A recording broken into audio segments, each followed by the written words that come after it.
अतुलित बलधामं हेमशैलभदेहं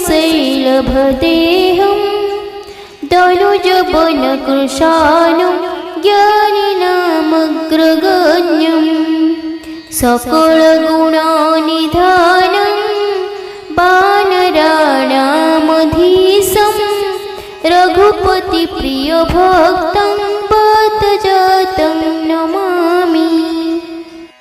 आज पवित्र वैशाख मास शुक्लपक्ष मंगलवार हनुमान जींकर यही शक्तिशाली हनुमान रक्षा मंत्र जप कले अत्यंत शुभ होता है।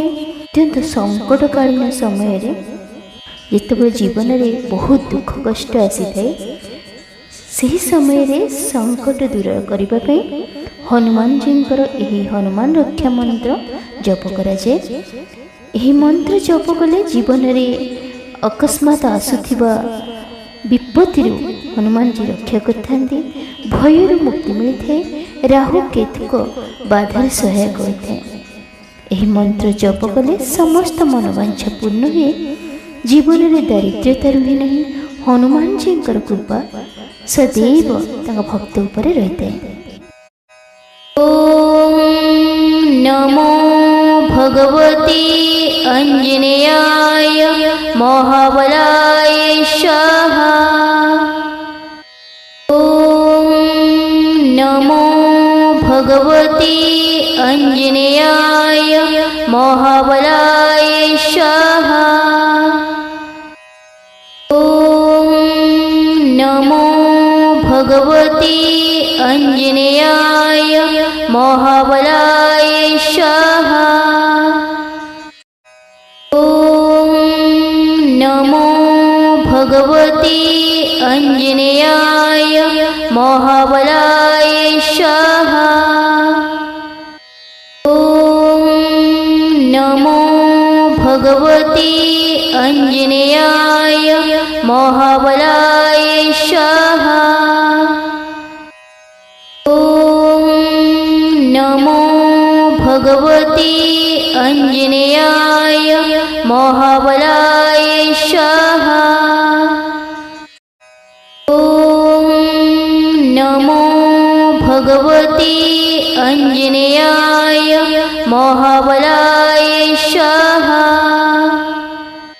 ओम नमो भगवते अंजनेयाय महाबलाय स्वाहा।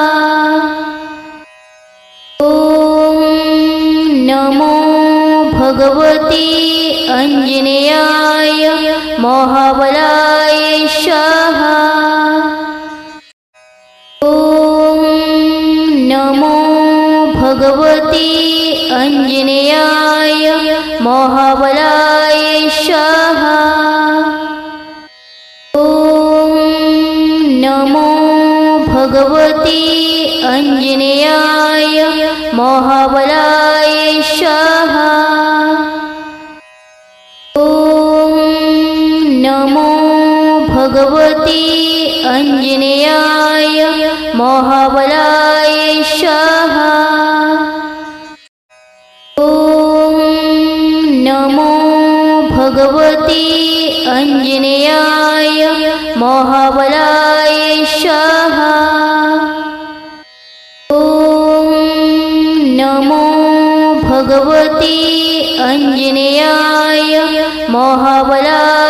स्वाहा।